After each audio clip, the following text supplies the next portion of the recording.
Okay, everyone, I'm back to do a follow-up on my rice experiment. Okay, we have the ignore jar, the love jar, and the hate jar. I started this experiment on November the 6th. It has been over 30 days. It is now December the 9th. However, what I'm going to do is continue this experiment at least until I get some molding. So at least for another 30 days. I'm not sure why my experiment is, like I said, I haven't experienced yet or seen any forms of mold. However, we have had some changes in the hate rice. As you see, this has pretty much turned to a liquid form. There is some rice in there. However, it's more liquidy. This is the love, and it is starting to change color. As you see, it's kind of just kind of different. And this is, and it is reflecting off of this curtain here. So every morning I do come and open up these shades. It's been the same process every single day. So they are all receiving the same. Like I said, I say very positive words to the love jar, negative words to the hate jar, and I just ignore and do not touch this ignore jar. I had to look up some things that I thought was very interesting. So one of the things that I want you to explore when you do your experiment, I think this is a great experiment to do with kids to teach them some basic lessons in physics. One thing you could teach children through this lesson is the types of energy that exist.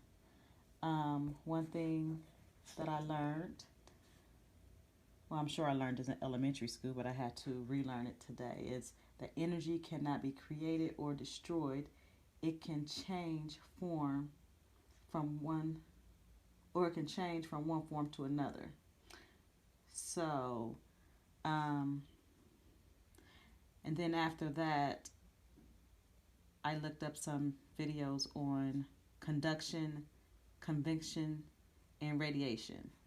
And I'm believing that through radiation and emotional energy, I am transferring negative energy to the hate jar and positive energy to the love jar. And this is why the hate jar has pretty much, the rice has disintegrated and pretty much turned to water. Another thing that I learned was that particles, when things are cold, particles move slower than when they are hot. So if you think about a cold glass of water or a hot cup of coffee, you kind of think about the energy.